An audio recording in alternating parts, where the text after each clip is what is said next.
Bien. Bien. C'est parti, c'est lancé. Eh ben, bonjour à toutes, bonjour à tous. Bienvenue sur ce VapoLive spécial. Comment entretenir sa solution Vapodil? Alors aujourd'hui, c'est toujours moi, hein, Diane, votre animatrice Vapodil. Et aujourd'hui, je suis accompagnée de notre grand Michel, notre responsable technique, responsable SAV, spécialiste de toutes les questions brûlantes que vous pouvez avoir, et notre maître S-Blague pour la blague du jour, c'est Michel. Voilà. OK. Voilà, c'est pas pour te mettre la pression. Non, hein, non, à voilà. peine. Alors, comme vous avez deviné, je n'ai pas du tout l'habitude de discuter beaucoup. Hein, voilà. Donc, Diane, ma collègue, si on continue, il ne faut pas nous mettre ensemble parce que sinon, on y sera encore à 17h en fait. Voilà, non, je plaisante. Bienvenue à toutes. Ravi que vous soyez toutes là. Et comme ça, on va pouvoir démarrer et répondre à vos questions si vous en avez. Mais on va déjà vous expliquer un certain nombre de choses. Alors, sur la première chose, il y a souvent une question qui revient. Là, je vais répondre un petit peu aux questions que j'ai reçues entre-temps.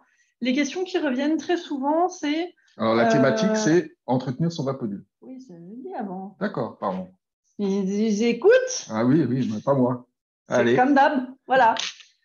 Donc, entretien de son Vapodil, c'est entretenir sa solution Vapodil. Donc, c'est pas uniquement, je vais pas uniquement vous parler du Vapodil aujourd'hui, hein, on va parler de tout un ensemble de choses, même les microfibres et même quelque chose que pour certains, vous connaissez pas, qui est le VapoSwap. Donc, Michel va nous en dire quelques mots. Déjà, pour reprendre un petit peu les questions qui sont arrivées entre-temps, on nous demande toujours si, est-ce que c'est possible de réparer mon Vapodil? Alors, Michel, moi, je te pose la question. Moi, j'ai un Vapodil qui a 3 ans et quelques maintenant. Est-ce que si j'ai un souci que je le lâche par terre, ce que je ne fais pas bien évidemment parce qu'il est rangé dans son panier, est-ce qu'il est réparable? Bien sûr, tout est réparable. Donc on répare en fait les Vapodils depuis 17 ans, depuis qu'on existe. Donc même les Vapodils plus anciens sont réparables à ce jour. On a encore toutes les pièces. Et donc il suffit en fait de nous contacter pour ça. Le mieux, c'est d'aller sur notre site internet. Donc c'est www.vapodil.com.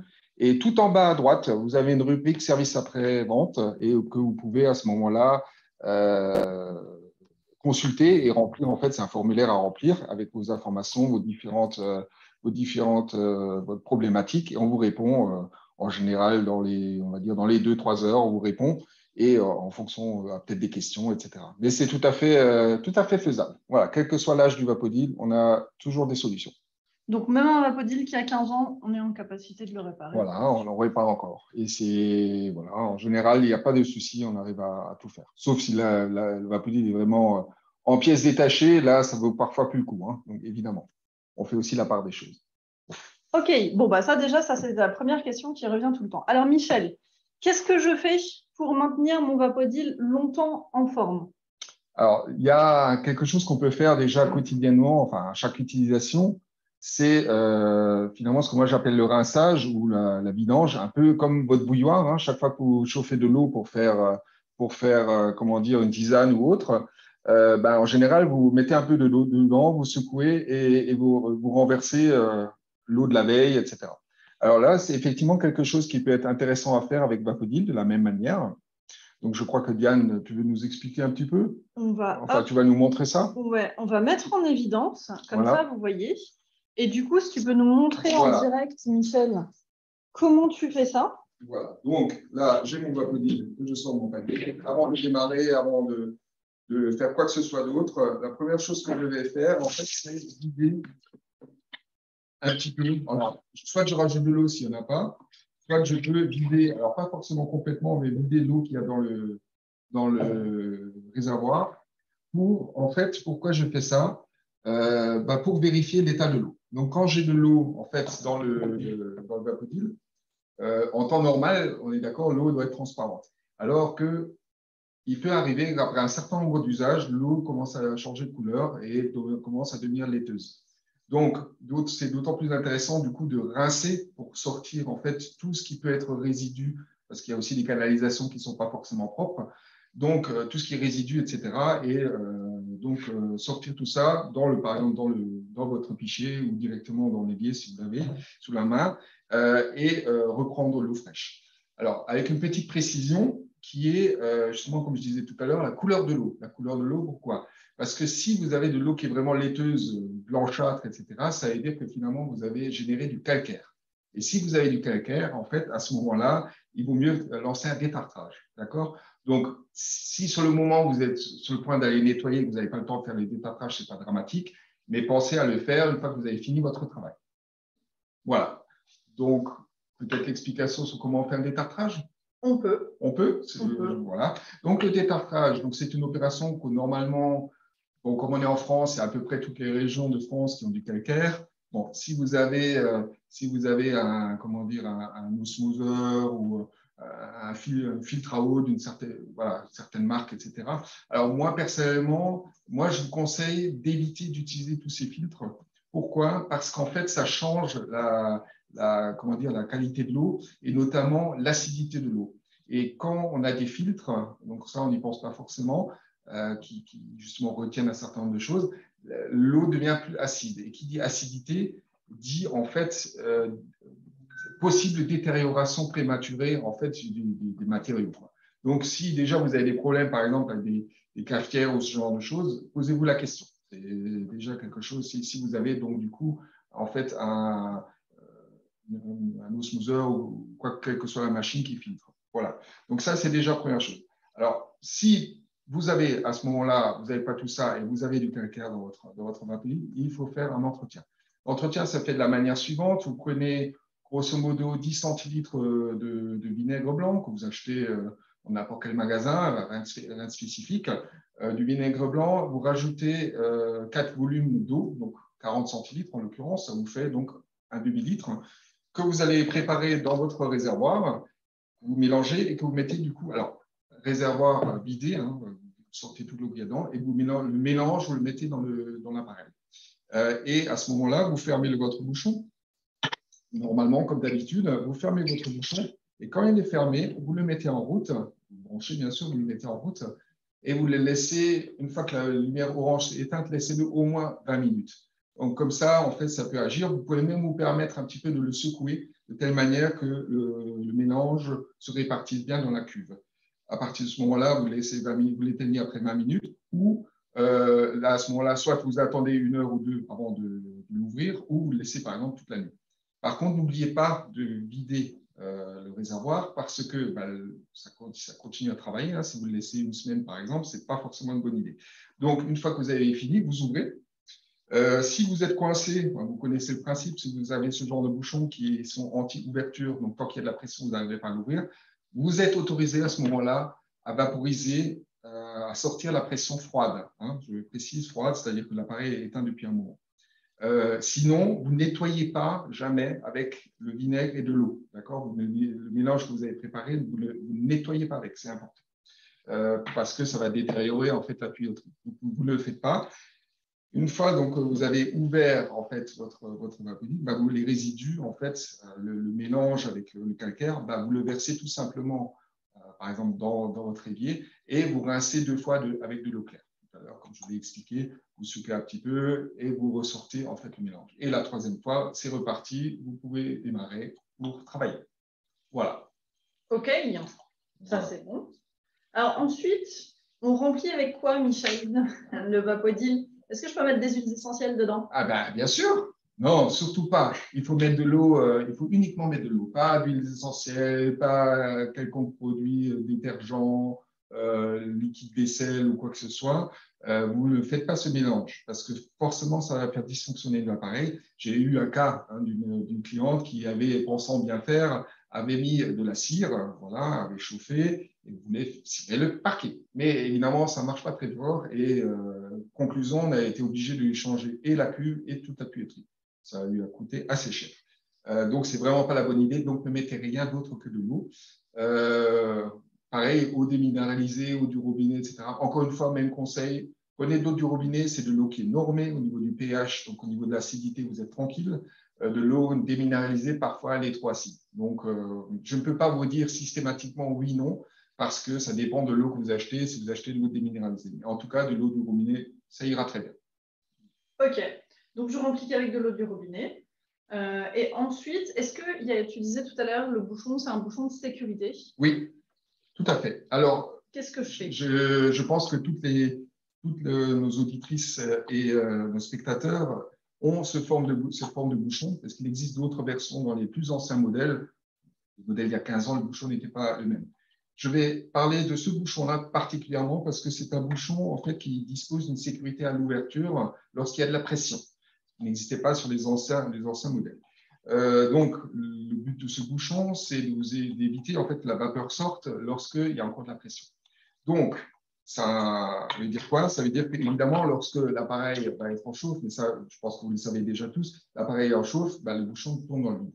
Alors, ce qu'il faut faire attention quand on ferme, c'est de ne pas verrouiller en fait, vraiment avec force le bouchon. Je dirais, l'exemple que je donne souvent, c'est un robinet neuf que vous installez chez vous. Votre installateur va vous dire, ne serrez pas trop fort, vous serrez normalement et ça suffira. Donc là, idéalement, vous fermez ici votre bouchon et à un moment donné, vous allez voir, moi je prends 2 doigts, et à un moment donné, j'ai un frein, ça va commencer à freiner, voilà, là c'est un frein, et bien je fais encore un quart de tour, maximum un demi-tour, voilà, pas plus. Et ça suffit, parce que sinon, qu'est-ce qui va se passer? Je vais en fait détériorer les joints qui sont à l'intérieur et je serai obligé de les changer. Donc, ça se change, mais ce n'est pas sous garantie. Donc, ça, ce n'est pas très cher non plus, mais voilà. Si vous avez à un moment donné une fuite au niveau du bouchon, c'est possiblement le joint qui est détérioré. Ou il y a aussi en dessous, sous le bouchon, vous avez un support de joint qui peut aussi casser. Donc, tout ça, en fait, pourquoi? Parce que le mécanisme fait qu'il doit s'ouvrir. Voilà, ce n'est pas quelque chose qui doit être définitivement fermé. Donc, c'est pour ça qu'on ne le serre pas très fort. Donc, si vous prêtez votre appareil, c'est un point très important à prêter. On ne le prête pas, on est d'accord, mais si ça vous arrive quand même, c'est un point très important. Il faut que vous leur expliquiez qu'il ne faut pas serrer fort parce que vous allez récupérer votre appareil avec un joint qui va être en mauvais état. Voilà, et vous ne serez pas content parce que vous ne pouvez pas l'utiliser. Donc ça, ce n'est pas votre objectif. On est tous là pour que l'appareil fonctionne parfaitement bien et que vous puissiez l'utiliser. Voilà. Moi, on dit toujours que Vapodil, c'est comme son mari, ça ne se prête pas. Voilà. C'est une bonne comment dire, phrase à retenir pour… Exactement. Pour ceux qui ont un mari, ce n'est plus le cas, mais ce n'est pas grave. Voilà. De toute façon, on ne le prête pas. Et on entretient son mari de la même manière. Exactement. Voilà. On prête attention. Okay. On le vidange aussi. On peut, il n'y a pas de souci. Alors, pour la suite, donc on a serré le bouchon, on a rempli notre Vapodil avec de l'eau robinet. OK, on a serré le bouchon sans penser. OK. Ensuite, qu'est-ce qu'il faut faire au niveau des petits joints? On nous dit souvent on me dit parfois, c'est difficile de mettre ou de retirer les accessoires, je galère un peu. Est-ce qu'il y a quelque chose pour faire ça plus facilement? Oui. Alors, effectivement, si vous avez regardé attentivement votre Vapodil et même les rallonges, c'est la même chose, vous avez des petits joints. Alors, ils peuvent être rouge ou noir, ça a peu d'importance en fait. Vous avez des joints qui sont là pour faire l'étanchéité quand vous assemblez en fait les accessoires. Donc, la vapeur ne sort pas de partout. Ces joints-là, ils doivent être en fait, comment dire, ils ne doivent pas être secs, ils doivent être lubrifiés de temps en temps. D'accord? Donc, ça veut dire que ça doit glisser. Ce qui fait le principal frein lorsque vous montez vos accessoires sur le pistolet, par exemple, ça va être ces joints. Et pourquoi? Parce que en fait, les joints sont secs. Donc, moi, ce que je vous conseille soit avant chaque utilisation, en tout cas une fois par jour lorsque vous l'utilisez, prenez en fait du savon liquide. Ne prenez pas de graisse quelconque, pas d'huile ou pas de beurre ou quoi que ce soit. Voilà, quelle que soit la marque et quel que soit le type de beurre. Vous prenez tout simplement du liquide, par exemple du liquide vaisselle ou encore mieux du shampoing, parce que le shampoing c'est assez gras. Donc si vous avez une petite goutte de shampoing, alors sachant que vous prenez une goutte de shampoing que vous allez donc déposer en fait sur le joint et vous le mettez autour et puis c'est réglé.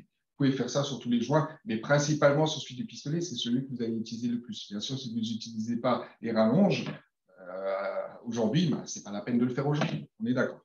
Alors, sur les dernières livraisons de Vapodil, ça depuis à peu près 1 an, je pense, nous préconisons en fait l'utilisation du savon que nous fournissons. Ce savon, c'est comme je l'ai dit tout à l'heure, c'est un peu l'équivalent d'un shampoing ou de quelque chose, etc. Voilà. Donc là, vous prenez juste une goutte, vous déposez. Voilà, là, je dépose une goutte et je prends mon doigt et je tourne autour. Voilà, c'est vraiment aussi simple que ça. Et là, c'est opérationnel et je peux assembler en fait mes accessoires très facilement. Voilà, vous voyez, ça se passe vraiment très facile. Si jamais votre flacon se vide, bon, soit vous pouvez en racheter chez nous, c'est tout à fait possible. On a notre site, hein, notre boutique en ligne, que Diane va vous rappeler, donc www.ecobiodil.com. Elle mettra ça dans le chat. Par contre, vous pouvez aussi utiliser vous-même, du coup, si vous avez un shampoing ou quelque chose d'assez gras, ben vous pouvez le remplir. C'est fait pour ça. On n'est pas là non plus voilà, pour forcément faire du transport, etc., de ces petites fioles. Normalement, une fois vide, vous pouvez encore l'utiliser. Il n'y a pas de raison. Voilà. Voilà pour la partie entretien des joints qui est voilà, important lorsque on l'utilise régulièrement. Parce que bien sûr, ça chauffe, ça sèche, etc. C'est normal. Super. Merci, Michel. Il vous en prie. Donc là-dessus, on va se remettre ici. Donc là-dessus, là, vous avez déjà eu sur, une bonne partie sur l'entretien de votre Vapodil. Si déjà vous faites ça, et si vous respectez ce que j'appelle les précautions d'utilisation, c'est-à-dire, là, vous avez vu, Michel, il avait le panier qui était juste à côté. On a sorti le Vapodil pour faire la vidange. Mais ensuite, le Vapodil va retourner dans son panier. Moi, il y a 2 règles principales que je suis toujours et que je demande à ce que je demande leur respect en formation ou en mise en route pour la clientèle, que ce soit particulier ou professionnel. Il faut que le Vapodil soit dans son panier et il faut toujours que le Vapodil soit au sol. En gros, n'allez pas me le poser sur une table, n'allez pas le trimballer en hauteur ou sur une échelle ou autre. Là, vous prenez vraiment des risques de le faire tomber derrière. Donc, c'est important, le Vapodil toujours dans son panier. Le panier, ce n'est pas uniquement une question de pratique parce qu'il a d'un côté les microfibres, de l'autre côté les accessoires. C'est aussi une question de sécurité pour votre Vapodil et c'est aussi une question de on transporte du coup plus facilement et toujours en sécurité. Si on le cogne dans les murs, c'est moins grave.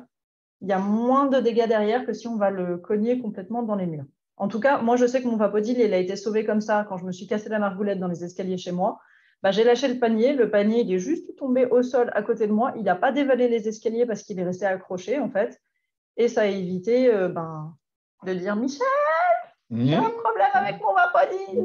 Ceci dit, hein, c'est déjà arrivé, hein, bien sûr. Hein. On a des clients qui ont acheté leur Vapodil qui ont acheté leur Vapodil hier, il a été livré aujourd'hui, ils ont voulu nettoyer, et ce soir il était en panne parce qu'il est tombé. Donc c'est un peu dommage. Donc voilà, si on peut l'éviter, c'est toujours mieux. Hein. Je ne vous cache pas que si l'appareil tombe de 2 mètres, ça peut faire mal. Quoi. Voilà. Donc on fait toujours au mieux, mais c'est toujours embêtant. Voilà. Exactement. Une bêtise peut arriver, mais on essaye de se protéger un petit peu simplement. Alors, pendant que le nôtre, il est en train de chauffer, on n'a pas mis d'eau dedans d'ailleurs, et du coup, il hésite un petit peu. C'est pas grave, on va mettre de l'eau dedans, tout ce que vous voulez que je vous dise. Donc, là-dessus, on va… Oui, il hésite un petit peu. Un petit peu. Il lui manque un petit peu de carburant. Donc, pendant que Michel est en train de nous mettre un petit fond d'eau dedans, moi, je vais vous parler aussi de l'entretien des microfibres. Des microfibres, on le dit toujours, ça fait partie de la solution Vapodil. La solution Vapodil, c'est oui, une machine qui fait de la vapeur, mais c'est 2, aussi les microfibres. Parce que ce que vous retirez, la graisse, la saleté, la poussière ou autre, il faut la ramasser. C'est très important. Sinon, vous désinfectez d'un côté, mais vous ne ramassez pas, donc vous ne nettoyez pas de l'autre côté. Les microfibres, elles sont pour moi aussi importantes que le Vapodil. Ces microfibres, on ne les entretient pas n'importe comment. Les microfibres Vapodil et toutes les microfibres, que ce soit la cristal, le carré orange, les MOP, c'est la même chose. Il y a 4 grands principes à respecter. Les 4 principes pour les microfibres sont 1, je les lave en machine, pas à la main. On me demande si on peut les laver à la main. Non. Pourquoi en machine et pas à la main? Parce que deuxième principe, il faut que les microfibres elles soient lavées entre 60 et 90 degrés. Si vous les nettoyez en dessous de 60, si vous les faites à 30 ou à 40 degrés, elles ne vont pas être nettoyées, elles ne vont pas être désinfectées. Donc derrière, vous allez remettre de la saleté. Derrière, vous allez moins bien absorber et ramasser les poussières et les saletés. Donc ça, très important. Lavage en machine entre 60 et 90 degrés. On va mettre de la lessive avec. Sur la lessive, on va utiliser une lessive qui est assez neutre. Ne me prenez pas les machins pod, 2 en 1, 3 en 1, 6 en 1, je ne sais quoi. Ça, déjà, c'est des choses qui ont de l'adoucissant dedans. Donc, l'adoucissant, qu'est-ce que ça fait? Ça va graisser votre microfibre. Ça va mettre un film, en fait, sur les capillaires de la microfibre. Derrière, elle va bien moins ramasser. Et en plus de ça, elle va vous faire des traces de partout. Comment je sais que ma microfibre, je n'ai pas mis trop de lessive? Parce que ça, c'est important aussi. Quand vous sortez votre machine, quand vous sortez votre microfibre de la machine, vous les sentez. Vous la sentez, si elle sent la lessive, c'est que vous en avez trop mis. Il faut vraiment, et ça c'est tout le principe aussi de Vapodil, il faut que ça ne sente rien. La propreté n'a pas d'odeur. Donc la microfibre, quand vous la sortez de la machine, un petit coup sur le nez, on la sent. Si elle sent la lessive, c'est pas bon, je refais un rinçage. Si elle ne sent rien, c'est bon. Au niveau de l'essorage, maximum, ça c'est pas un souci, on peut aller vraiment au-dessus. Sachant que vous les essorez beaucoup, derrière, elles vont ressortir déjà pratiquement sèches. Donc, on peut les réutiliser très rapidement. Après, ceci dit, ça sèche très vite. C'est quelque chose, même à 800 tours, hein, ça suffit. Hein, en 1 heure et demie, elles sont secs en fonction de la température ambiante, mais c'est largement suffisant. Hein, donc, ça va beaucoup plus vite. Donc, n'abusez pas non plus, ça ne sert à rien, quoi, dans l'absolu. Voilà. Surtout en ce moment, vu les températures, tu les sors en 5 minutes, elles sont sèches. Donc, voilà, c'est ça. Bon. Et pour finir, alors est-ce qu'on peut faire du sèche-linge, Michel? Alors non, ça, moi, je vous le déconseille fortement parce que le sèche-linge, en fait, va donc bien sûr sécher, mais le principe, c'est que en fait, ça va chauffer. Donc, ça va chauffer très fort. Et en fait, en chauffant très fort, les microfibres, justement, dont on parle, vont se rétrécir, en fait. Et donc, les cavités qui permettent d'absorber la saleté, en fait, vont être de plus en plus petites. Et donc, ça veut dire de moins en moins absorbées. Et donc, si vous les avez mis au sèche-linge, vous avez, en fait, au fur et à mesure, vous allez les détériorer. Or, on est quand même là pour les faire durer longtemps. Donc, moi, vraiment, et c'est même pas nécessaire. Je vous ai dit, en 1 heure, c'est sec. Hein, le temps que la machine tourne, vous avez déjà fini, en fait. Hein, donc, il vaut mieux les accrocher quelque part et vous êtes tranquille. Donc, ne les mettez pas au sèche-linge. C'est vraiment un conseil pour qu'ils durent longtemps. Voilà. D'accord? Ok. Et si j'ai un sèche-linge, moi j'ai un sèche-linge où il y a écrit air froid dessus, est-ce que ça passe? Air froid, oui, dans l'absolu, c'est juste souffler de l'air froid. Donc, dans l'absolu, il n'y a pas de souci particulier. Mais encore une fois, aujourd'hui, bon, on est quand même un peu dans l'économie. Donc, si vous pouvez l'éviter, faites-le. Voilà, vous les accrochez. Et puis, ça ira très bien. Si, vous n'avez pas besoin de faire ça. Vraiment, ce n'est pas quelque chose qui est nécessaire. D'accord? Moi, par contre, là où je voudrais insister, c'est sur le fait que le produit, du point de vue de la microfibre, c'est comme de la saleté. Donc, forcément, il va essayer de l'absorber. C'est pour ça qu'on vous dit de ne pas mettre d'assouplissant, parce qu'il il va absorber tout l'assouplissant et vous allez le retrouver après quand vous allez vouloir nettoyer. Quoi. Donc, ce n'est vraiment pas l'idée. Donc, c'est là, comme si vous mettez un produit, une lessivière quelconque, vous le lavez, il y aura la dernière eau de rinçage qui va sortir en fait tous ces lessivières. Et c'est pour ça qu'elle disait c'est important que ça ne se sente plus, parce que ça veut dire que tout est sorti, en fait, tout simplement. Voilà. Donc, c'est vraiment important ce point-là pour que vous puissiez le plus longtemps possible garder vos microfibres. D'accord? Donc, ça, c'est un point important pour moi. Ouais. Exactement. L'autre chose aussi, alors on vous le dit souvent avec Vapodil, il ne faut jamais frotter, il ne faut jamais forcer. On vous a dit tout à l'heure, par exemple, pour tout ce qui est accessoire ou rallonge, on va remettre du savon à chaque fois que ça devient difficile de mettre ou de retirer les accessoires. Il faut toujours que ça vous alerte, en fait, que ça allume la petite ampoule rouge dans votre tête. Dès que vous devez exercer une force, une pression ou quelque chose, il faut que vous vous disiez tout de suite, là, il y a un problème, il y a quelque chose qui colle, il y a quelque chose qui colle pas dans l'histoire. Donc, même chose, on l'a dit pour le savon, mais il y a autre chose aussi, c'est frotter avec les brosses. Des fois, j'arrive dans des endroits, alors j'ai des petites brosses rouges, petites brosses noires, elles n'ont plus les poils comme ça sur la tête, elles ont les poils, ça fait strict. Parce qu'on a appuyé. Vous voyez, ça c'est petite brosse rouge. Quand c'est trop appuyé, quand vous allez à fond sur le côté, forcément, ça va abîmer les poils. On veut voir avec celle-ci aussi, vous voyez. Il faut que les poils des brosses soient droits. Quand on voit des poils qui sont tête penchée, c'est qu'on a frotté, c'est pas bien. Alors par contre, on a une technique pour redresser ces poils de brosse parce qu'on les garde quand même très très longtemps. Moi, ça fait plus de 3 ans que j'ai les miennes, je n'ai pas changé une seule fois. Il y a une technique pour redresser les poils. Alors, on va repasser chez Michel. C'est pas la peine de me vaporiser dessus, hein? Moi, je suis redressant de poils. Non, mais… Je suis redressant de poils professionnel. Donc, c'est très simple. Alors, vous pouvez en profiter de la même manière. Je fais juste une petite aparté. Vous pouvez nettoyer aussi vos accessoires. Vapodil, c'est quand même un instrument qui peut aussi s'auto-nettoyer. Donc, vous pouvez nettoyer vos accessoires. Et donc, qu'est-ce que je fais? Eh bien, tout simplement, quand j'ai envie de redresser les poils, en fait, je vais mettre de la vapeur. D'accord? Et ça me permettra, du coup, de redresser les poils les différents poils. Parce que là, ils vont devenir souples, les différents poils, et je vais pouvoir, en fait, les redresser sans difficulté pour retrouver quelque chose qui a l'air normal, en fait. Et donc, pour le reste,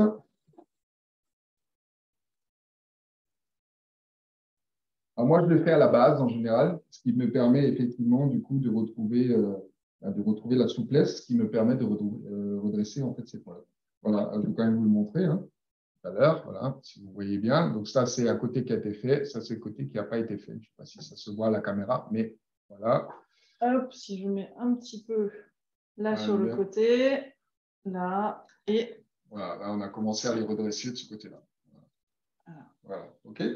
Donc, ça, c'est quelque chose que vous pouvez faire sur toutes les brosses que vous avez pour retrouver un état. Et quand vous avez des brosses qui sont effectivement abîmées, sales, etc., profitez-en pour les nettoyer. Vous pouvez les faire. Moi, je le fais souvent quand je suis en train de faire les toilettes. Je nettoie toutes les brosses au-dessus des toilettes, par exemple, pourquoi pas, ou au-dessus d'un évier. Ou, voilà, tout emplacement est adapté. Vous devez voir où c'est mieux pour vous. Voilà. Merci, Michel. Donc ça, le nettoyage des brosses, ça, c'est la dernière chose à faire. Une fois qu'on a fini sa journée, qu'on a terminé notre nettoyage avec Vapodil, qu'est-ce qu'on fait? Avant de débrancher son Vapodil, on récupère tous les accessoires qu'on a utilisés et on nettoie et on désinfecte tous ces accessoires. Ça, c'est très important. Et ensuite, on les range et ensuite, on débranche notre Vapodil, on l'éteint, on ne le vide pas. Si on ne s'absente pas plus de 2-3 semaines, ce n'est pas la peine de le vider, on peut laisser l'eau dedans. Non, les vacances sont passées, moi c'est fini. Ah, c'est passé. Voilà. Alors, tu laisses de l'eau dedans, c'est ça que ça veut dire. Donc, vacances égale, je sors l'eau, et puis si ce n'est pas vacances, on ne sort pas l'eau, ce n'est pas nécessaire. D'ailleurs, ça va nous servir en fait à faire le rinçage, comme je l'ai appelé au début de notre session, pour sortir éventuellement, voir l'état de l'eau, voir s'il y a du calcaire, etc. C'est vraiment un bon indicateur. Donc, ça évite de gâcher de l'eau pour rien. Ouais. D'accord. OK. Et alors, dernière question. Moi, je t'ai entendu, Michel, au bureau, parler avec un client professionnel du VapoSwap. Oui, le VapoSwap. Alors, qu'est-ce que c'est que le VapoSwap? Est-ce que tu peux nous expliquer? Alors, ce n'est pas que destiné aux professionnels, mais ça, en général, ça intéresse plus le professionnel. Le but du jeu, en fait, c'est que lorsque vous avez une panne, que votre appareil, ça se garantit ou pas, on peut vous proposer un service de remplacement de votre Vapodil. Donc, c'est un contrat qu'on signe. À ce moment-là, si vous avez souscrit, donc c'est un abonnement d'1 an, en fait. Et lorsque vous avez souscrit à ce contrat, vous nous appelez, vous nous décrivez la panne. Et s'il s'avère que c'est nécessaire, on vous envoie un autre Vapodil à la place et on récupère celui en panne. Ça vous permet d'avoir de la continuité de service, c'est-à-dire que si, par exemple, vous êtes une crèche qui l'utilise tous les jours, ils sont contents de l'avoir le lendemain, en fait, pour continuer leur travail. Donc, ça, c'est vraiment dans cette idée-là. C'est un contrat sérénité. On n'a pas besoin de s'occuper de l'envoyer, quoi que ce soit. C'est quelqu'un qui vient chez vous le récupérer et qui vient l'échanger. Alors, ça a un coût. Par contre, c'est aussi là où c'est intéressant, il y a un petit plus quand même, c'est que ça inclut les chutes. Donc, quand vous faites des accidents avec, ça inclut aussi ce genre de panne. Ça peut être souscrit dès le départ ou ça peut être souscrit dans les 5 ans en fait, de l'appareil. Au-delà de 5 ans, on ne prend plus en compte le contrat VapoSwap. Ça, c'est important aussi. Voilà. OK, donc moi qui suis dans les 3 ans, par exemple, de mon Vapodil, il est plus sous garantie vu qu'il a 3 ans, mais je peux souscrire aujourd'hui au VapoSwap. Exactement. Donc, vous pouvez souscrire aujourd'hui et là, vous êtes couvert pendant 1 an à ce moment-là pour les pannes que vous avez. Alors, c'est limité quand même à 2 pannes par an.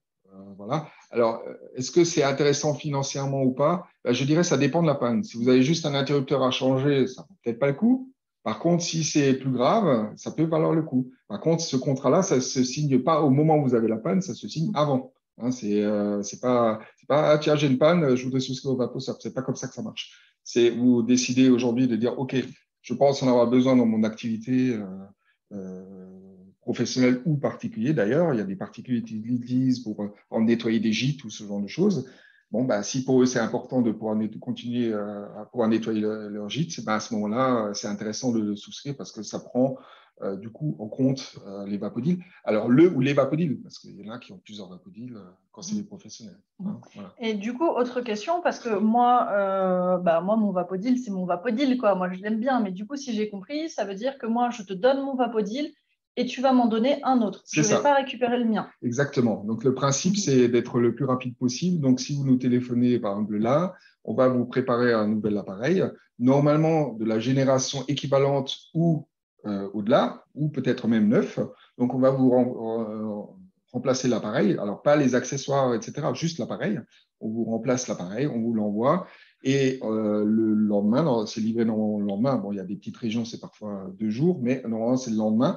Et à ce moment-là, le chauffeur qui vient vous ramener l'appareil récupère le vôtre et l'affaire est finie. C'est-à-dire que vous ne récupérez par contre plus votre appareil. Alors, un professionnel, ça n'inquiète pas plus que ça. Par contre, un particulier, ça peut être parfois un peu sensible, dire « Ah, mais oui, moi j'aime bien le mien, parce que c'est le mien. » Bah, oui, mais ça, dans le VapoSwap, ce n'est pas fait. Le VapoSwap, c'est vraiment un échange qu'on fait et vous avez à nouveau un appareil en remplacement de celui que vous avez. Voilà. Ok. Autre question, parce que je vois Olivia qui pose la question du prix de l'abonnement. Donc ça, moi, je pourrais vous répondre. Je vous mettrai tout à l'heure à nouveau l'adresse email. Vous pouvez m'écrire, comme ça, je vous enverrai les informations. C'est un service qui est en France métropolitaine actuellement. Oui, tout à fait. Et c'est important, en fait, pourquoi on ne peut pas vous donner un prix comme ça? Parce que ça dépend de l'âge de votre appareil. S'il est, on va dire, dans la période de garantie, disons, dans la première année, il n'y a pas de problème, c'est un tarif réduit. Par contre, si vous êtes à cheval, par exemple, vous êtes au 18e mois de votre appareil, ça sera 6 mois sous garantie et 6 mois hors garantie. Donc, le prix va s'adapter en fonction de l'âge de votre appareil. Et si vous êtes complètement hors garantie, c'est bien sûr le tarif le plus cher par rapport à quand l'appareil est sous garantie. Mais c'est pour ça que le tarif change en fait en fonction de l'âge de l'appareil. D'accord? Ok. Voilà. Super, merci Michel. Ben voilà. Plutôt clair, j'ai compris pour une fois. Voilà. Est-ce que, voilà, moi je suis encore à votre disposition s'il y a des questions. Alors, si jamais il vous arrivez d'avoir des pannes ou quoi que ce soit, encore une fois, comme je l'ai dit au début, le mieux c'est d'aller sur notre site parce que pourquoi? Donc le site www.vapodil.com, rubrique SAV, ça se trouve tout en bas à droite, ou alors vous rajoutez en haut dans la barre de recherche vapodil.com/SAV directement et vous tombez sur la page. Pourquoi c'est important? Parce que quand vous nous téléphonez, bien sûr, on ne connaît pas votre nom, votre adresse, votre numéro de téléphone, donc il faut nous donner toutes ces infos. Il faut nous donner aussi le numéro de série, etc. C'est plein de choses que vous n'avez pas. Alors que ce formulaire, il vous résume tout ce qu'il nous faut. Et à partir de là, on peut vous répondre. Parce que ça dépend bien sûr de l'âge de l'appareil, etc., etc. Et en fonction de la panne que vous avez. Donc, le plus rapide, c'est vraiment, pour traiter ça, c'est vraiment aller sur ce site et déposer votre demande et on vous répond. Vraiment pas de souci là-dessus. D'accord? Et vous pouvez, l'avantage aussi, vous pouvez le faire à n'importe quel moment, le jour et de la nuit et même le week-end. Il n'y a pas de souci. Vous n'avez pas besoin d'attendre. Vous n'avez pas besoin d'attendre le lundi matin à 8h30 pour nous appeler. Par exemple, vous nous déposez la chose et en général, par exemple, le lundi matin, dans les 2-3 heures, on va vous répondre à votre demande. On va vous dire ce qu'il y a lieu de faire. Parfois, c'est juste, on va vous dire, tiens, essayez déjà de changer le joint. Peut-être vous n'avez pas pensé à ça.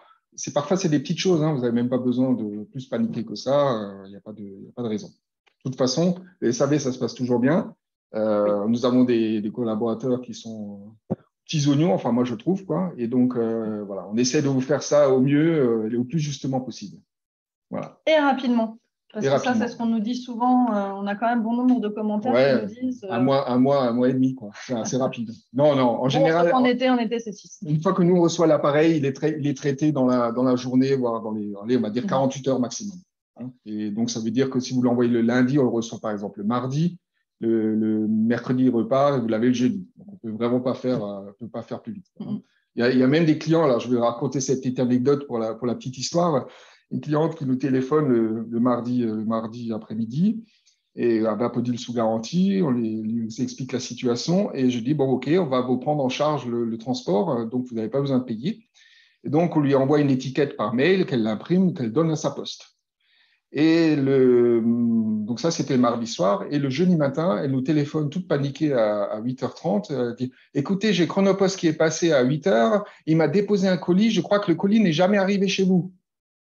Et non. Ben, en fait, il est arrivé chez nous, mais on l'a déjà réparé. Et il est reparti le jour même. Donc, il est arrivé le mercredi, on l'a réparé. Et le jeudi matin à 8h, il était déjà devant sa porte.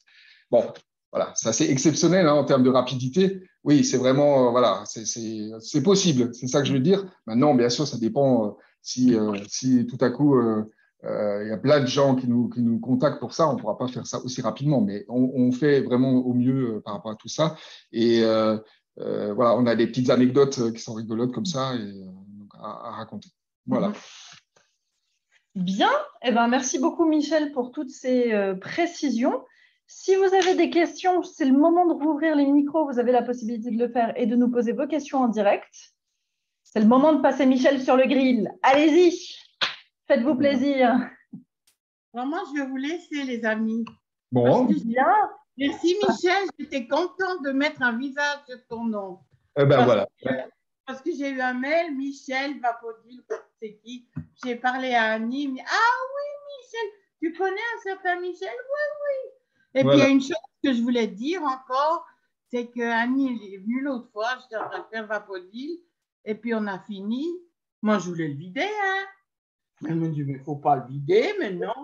Je t'ai dit, Diane, j'avais tout le temps un appareil à vapeur, mais il faut tout le temps vider. Tout. Là, magnifique. Ben voilà, c'est très bien. Merci pour ce témoignage. Voilà. Bonne continuation. À la prochaine. Merci. Bon après-midi, Olivia. Ciao. Pareil, ciao. Au revoir. Voilà. Alors, Moi, oui, ouais. Oui, Claudine. Moi, je voudrais juste savoir, en fait, quand ils disent avec les accessoires, c'est les deux rallonges, et des fois, ça m'est arrivé pour, notamment la dernière fois, lors d'une démo, pour les joints. Donc, j'ai mis le sprayer et puis la petite brosse. Et après, une fois que c'est chaud, j'ai un mal fou à retirer le sprayer de la rallonge. Alors, devant les clients, j'essaie d'y aller sans qu'ils aient l'impression que je force, mais je force. D'accord. Alors, pourquoi est-ce que vous avez pris le soin de lubrifier avant de le mettre? Parce qu'il ne faut pas lubrifier une fois que c'est mis. Hein. Oui, Donc, oui. Parce que ça peut… Oui, non, mais bien sûr. Oui. Alors non, évidemment, les matières travaillent. Hein. Donc, vous avez, en fonction de la chaleur, etc., les matières vont plus ou moins se dilater, etc. D'accord? Donc, si vraiment, à un moment donné, c'est quelque chose qui vous pose problème, moi, ce que je vous propose à ce moment-là, c'est de nettoyer correctement vos accessoires. Alors, je vous explique.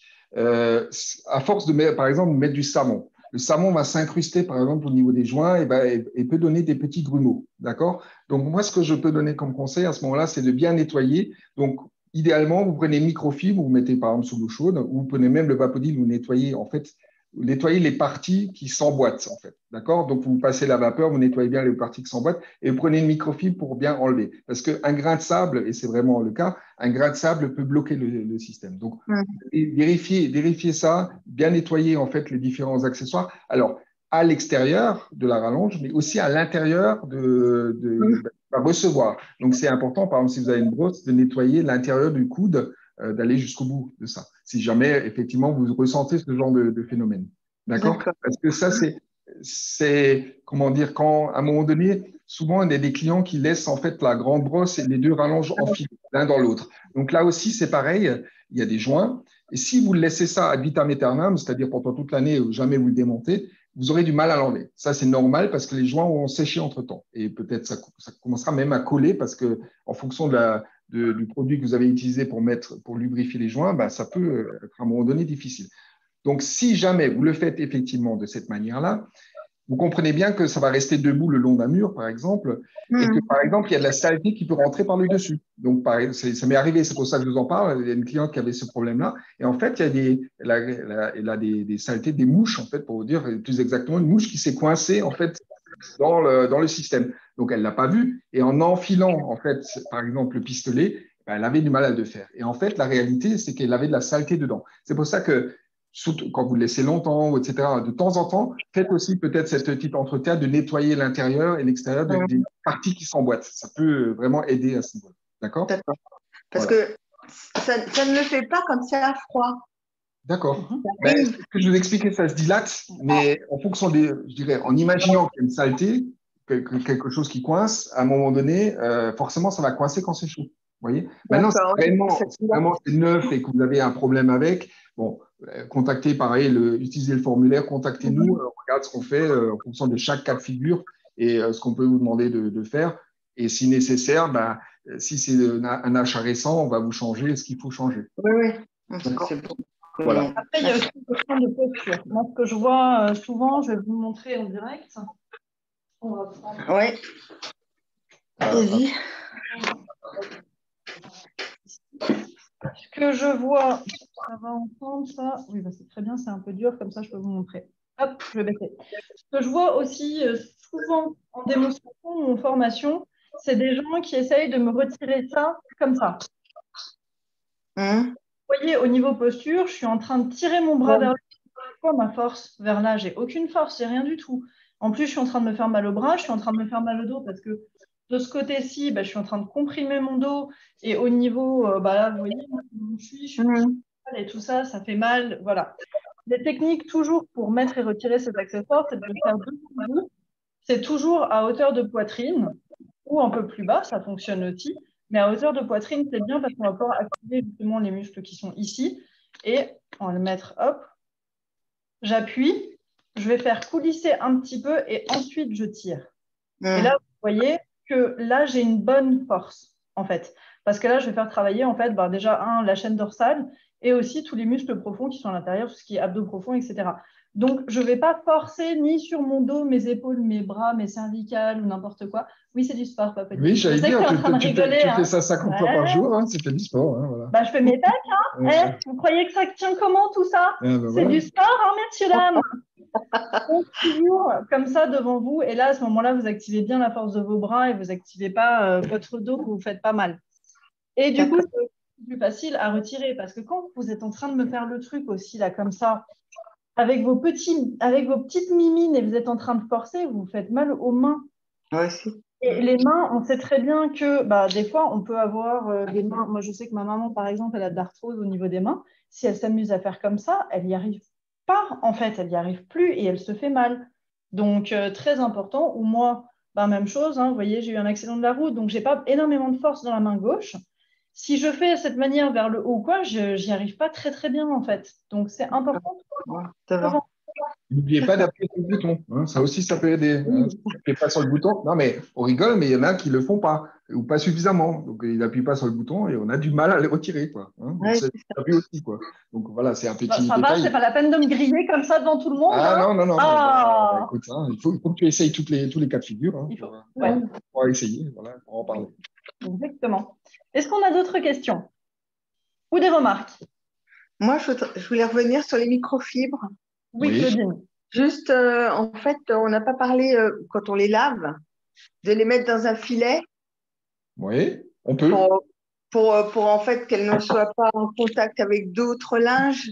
Oui, effectivement, c'est quelque chose qui est faisable. Alors, effectivement, dans notre optique, c'était vous mettez les microfibres tout seul et vous les lavez. Mais c'est vrai que si vous le mélangez, alors, c'est important, c'est bien que vous posiez cette question parce que si vous mélangez vos microfibres avec des torchons, par exemple, des cotons, etc., souvent, si je prends l'exemple des torchons, elles perdent leurs fibres. Et donc ça a tendance en fait à être, encore une fois, absorbé, accroché par les microfibres, donc Vapodil. Et donc, quand vous les sortez et que vous allez utiliser les microfibres en tant que telles, ça ne pose pas de problème. Mais quand vous allez les utiliser sur les surfaces, vous allez en fait laisser des petits fils, mais qui ne viennent pas de la microfibre, mais qui viennent du lavage que vous avez fait avant. Donc, et puis, évidemment, on peut le faire comme ça. Dans un filet, vous avez moins ce genre de risque. Mais après, si vous pouvez les laver à part, c'est encore mieux. Hein. Voilà, si vous pouvez. Après, c'est pas obligé, d'accord. Et moi, je vous conseille même, si vous restez à 60 degrés, 40-60 degrés, parce que normalement, on peut pas monter au-delà. Si vous restez à 60 degrés, vous faites même un lavage synthétique et pas coton, parce que les microfibres, c'est pas du coton en fait, c'est du synthétique. Donc là, moi, à la limite, faites le lavage au synthétique 40-60 degrés. Normalement, vous pouvez pas monter à 90 avec le synthétique. Mais ils ne connaissent pas les microfibres Vapodil, c'est pour ça que c'est limité. Mais sinon, vous faites du coton, ça ira très bien. Synthétique, en général, le cycle est aussi plus court. Hein, et vous pouvez aussi, voilà. Hein. Donc, parce que les microfibres, c'est du synthétique. Polyester, polyamide, c'est du synthétique. En fait. Oui, D'accord? c'est ça. Voilà. Donc, ça, c'est quelque chose. Mais coton, ça va très bien aussi. Mais voilà. Je vous dis juste que si vous voulez vraiment être optimal au niveau des lavages, c'est ça qu'il faut faire. Ok. Voilà. Et si vous avez Super. besoin de laver à 90, alors quand même un petit point que moi, on m'a déjà fait, une remarque, une cliente qui nous a contacté parce qu'elle n'arrivait pas à faire son sol, il y avait des traces en permanence. Donc là, il y a quand même 2 ou 3 possibilités quand il y a des traces. Bah, déjà, le sol, il est peut-être encore là de l'ancien produit, et notamment du savon noir, parce que le savon noir, c'est quand même du savon, et ça rentre bien dans les interstices, etc. Donc, enlever tout ce savon noir qu'on a éventuellement déposé depuis des semaines et des semaines, ça prend un certain temps. Donc, soit vous utilisez le mop pour nettoyer, mais vous le faites régulièrement. Donc, il faudra le faire peut-être 2, 3 fois avant qu'on n'a plus ces traces, en fait. Ça, c'est tout à fait possible. Après, vous pouvez le tester en prenant une petite brosse, la brosse triangulaire par exemple, ou la plus petite brosse, vous mettez un petit chiffon entre et vous faites juste un morceau du sol, carrelage par exemple, et vous regardez. Si ça commence à s'éclaircir et que c'est propre, ben vous avez compris, le problème c'est votre carrelage. Donc à ce moment-là, il faudra passer 2, 3 fois ou faire de manière un peu plus, ce que j'appelle du décrassage, rentrer, voilà, vraiment y aller peut-être avec la brosse triangulaire à ce moment-là, avec une microfibre autour et y aller carreau par carreau. Mais c'est qu'une fois, on le fait qu'une fois pour faire le décrassage. Par contre, n'alternez pas, ne repassez pas du savon, hein, parce que là, vous avez tout faux, parce que vous allez remettre du produit. Donc, quand vous faites une surface, faites-le avec Vapodil, mais uniquement avec Vapodil et microfibre. Hein. Voilà. Ça, c'est dernière. Donc, ça, c'est une possibilité. Et la dernière possibilité, c'est que c'est la MOP qui dépose effectivement du produit. Pourquoi? Ben parce que la lessive que vous avez utilisée, vous en avez mis trop, ou parce que vous avez mis de l'assouplissant. Donc forcément, à un moment donné, avec la vapeur, ben, la microfibre va relâcher en fait cette lessive qui va se retrouver sur les sols. Donc voilà les possibilités que vous avez quand vous avez un sol que vous n'arrivez pas en fait à… Vous avez des traces à chaque fois que vous passez dessus. Alors je parle du sol, mais ça peut être les vitres, hein, c'est pareil, hein, sur la surface. D'accord? Posez-vous juste la question, est-ce que ça vient de la surface ou est-ce que ça vient de la microfibre? Ouais, Voilà. parce que moi, c'est ce qui m'arrive avec les vitres. Je n'arrive pas à enlever les traces sur les vitres. Et pourtant, la lessive, enfin, je fais tout ce qu'il faut, quoi. Hein, Alors, moi, je vous conseille, vous prenez cette brosse-là, vous prenez la microfibre, par exemple la microfibre orange, vous la fixez avec l'élastique et vous faites vraiment un décrassage de votre vitre. Vous y allez en frottant, voilà, avec, comment dire, en passant la vapeur en fait dessus et en surface avec la microfibre. Vous faites vraiment ce décrassage des 2 côtés et vous finissez éventuellement avec la microfibre cristal, la bleue ou la verte. Et là, normalement, vous devriez avoir un résultat impeccable. Alors, il y a une petite précision quand même. Quand les vitres sont neuves, notamment, il y a souvent un film dessus qui est posé lors de votre installation que comment dire, l'installateur n'enlève pas forcément. Et donc, ce film, déjà, c'est quelque chose que vous pouvez enlever. Ça, c'est quand les vitres sont neuves. Et une fois que vous l'avez enlevé, vous avez la colle, en fait, qui est encore présente. Donc, vous êtes obligé de faire comme je vous ai dit. Sinon, vous n'arrivez pas à l'enlever. D'accord? Donc, il faut vraiment, normalement, essayer ça et ça devrait rentrer dans l'ordre. Il n'y a pas de raison, toutes les vitres, on les a toujours récupérées. Donc, j'ai confiant. Ouais. Quand il y a le soleil dedans, ça fait un peu opaque. Oui. Au départ, quand je les nettoie, ça va. Et après, elles deviennent un peu opaques. Je vois qu'il y a des traces. Et j'utilise la brosse rectangulaire. Enfin, je fais tout la grosse rectangulaire. Mais je ne sais pas. Où c'est mes vitres. Les brosses rectangulaires, j'ai des grandes vitres, moi. Ouais, ben, je pense dans votre cas, la première fois, en tout cas, jusqu'à ce que vous ayez des vitres très, enfin, nickel comme vous les voulez, utilisez pas la grande brosse parce qu'elle est trop large, en fait. Elle va pas avoir l'action suffisante pour la vapeur. Prenez plutôt cette brosse-là. Ou, d'accord. je vais pas vous demander de prendre la petite brosse, mais vous pouvez essayer pour voir s'il y a un meilleur résultat. Non, mais pour faire dans un coin, pour voir si effectivement ce que je dis. D'accord? Vous pouvez essayer dans un coin pour voir si ça résout le problème. Si ça résout le problème, c'est bien que c'est un problème de surface qui est sale, si vous voulez, qui a de la colle ou quelque chose. Après, ça, c'est plus rapide quand même. Mais essayez avec celle-là, parce que la grande brosse, elle va être pour moi trop large. Alors, je comprends que vous avez des baies vitrées. Mais pour une fois, quand vous avez besoin de la décrasser la première fois, faites-le avec celle-là ou la plus petite encore. Il y a encore la petite brosse triangulaire. Vous voyez, plus c'est petit, plus ça va être puissant, si vous voulez. D'accord? Alors, évidemment, je comprends que quand c'est des grandes surfaces, ça prend le temps, mais c'est qu'une fois. Mais il faut essayer, quoi. Vraiment, il faut regarder surface par surface. Je ne peux pas répondre de manière systématique parce que souvent, ça suffit. Non, non, bien sûr. Voilà. Après, des fois, ça prend plusieurs fois. Hein, le parquet, Merci. c'est moi, Ouais, parquet ciré à la maison. L'ancienne propriétaire, c'était une dingue de cire. J'ai dû passer 7 fois le Vapodil avant de récupérer le parquet pour retirer toutes les couches de cire. Donc, 7 fois, c'était assez monumental. Michel, on a une question. Alors moi, ça m'est arrivé, donc voilà.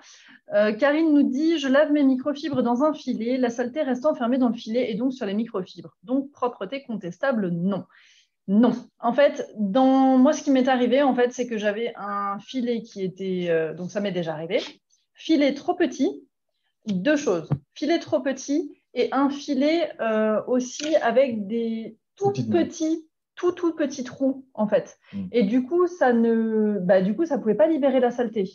Donc, le filet, moi, j'en ai récupéré un autre. Je crois que j'en ai récupéré, je ne sais plus si c'est Leclerc ou Action pour donner la marque. 2,50 € le filet. Déjà, il est grand, parce que ça aussi, c'est important. Si vous prenez un petit sac comme ça et que vous mettez 15 microfibres dedans, elles sont toutes collées en boule serrées. C'est le même concept que pour une machine à laver. Hein. Si vous mettez trop de linge dedans, au bout d'un moment, le linge n'est pas bien lavé. Il n'est pas mélangé. Donc, exactement. Il faut qu'il soit touillé. Mélangé, c'est ça. C'est comme quand on fait un gâteau, il faut bien touiller. Exactement. Voilà. Donc, maintenant, c'est bien, je vais avoir faim maintenant qu'il est 16 h. Merci, Michel. C'est l'heure du goûter. C'est l'heure du goûter. Donc ça, c'est 2 paramètres importants. Regardez le filet que vous avez. Il faut qu'il soit d'une taille suffisamment grande pour les microfibres. Et il faut que les petits trous du filet soient aussi assez grands. Si vous avez des petits trous minuscules, à ce moment-là, ça ne laisse pas. Ce qui est bien, c'est par exemple l'épaisseur de stylo, voire plus grand. Hein. Comme ça, tout le monde a un Bic, la marque Bic. Donc voilà, ça donne une bonne idée de la taille déjà des trous. Hein. Voilà, si c'est plus petit que ça peut être compliqué. Ouais. Et surtout, quand elle dit ne remplissez pas le filet, parce qu'il faut que les microfibres puissent se frotter l'une ou l'autre, parce que si c'est trop compact, ça ne marche pas. Voilà. Et si vraiment ça ne marche pas et que vous avez eu des saletés, vous avez fait un vrai décrassage chez vous et que c'est vraiment très sale, enlevez le filet pour une fois et vous le nettoyez comme ça. Vous faites une machine à 90, vous les lavez, normalement, il n'y a pas de souci. Voilà. Bien. Est-ce que nous avons d'autres questions ou remarques? Ou est-ce qu'on passe au goûter? Elle m'invite, j'en profite. Hein. Qu'est-ce qu'on a à manger? Moi, c'est du chocolat. Moi, c'est plutôt du chocolat. Ah oui. Voilà. C'est facile. Voilà. Et oui, Karine, effectivement, voilà, le tissage du filet très serré, ça peut expliquer. Moi, c'est ce qui m'est arrivé. Hein. J'avais un filet trop petit et trop serré, donc voilà. Ok, super. Bon, écoutez, si on n'a pas d'autres remarques ou compléments ou questions, je vais vous souhaiter une bonne fin d'après-midi. Merci Michel d'avoir participé. Avec plaisir. Merci de m'avoir invité. C'est toujours un plaisir de voir nos différents utilisateurs, utilisatrices. Voilà, je crois qu'il y a beaucoup d'utilisateurs aujourd'hui. On ne les voit pas tous, mais voilà. Hein. Au plaisir. Merci beaucoup en tout cas. Merci à vous. Merci. Au revoir. À bientôt. Au revoir. Merci.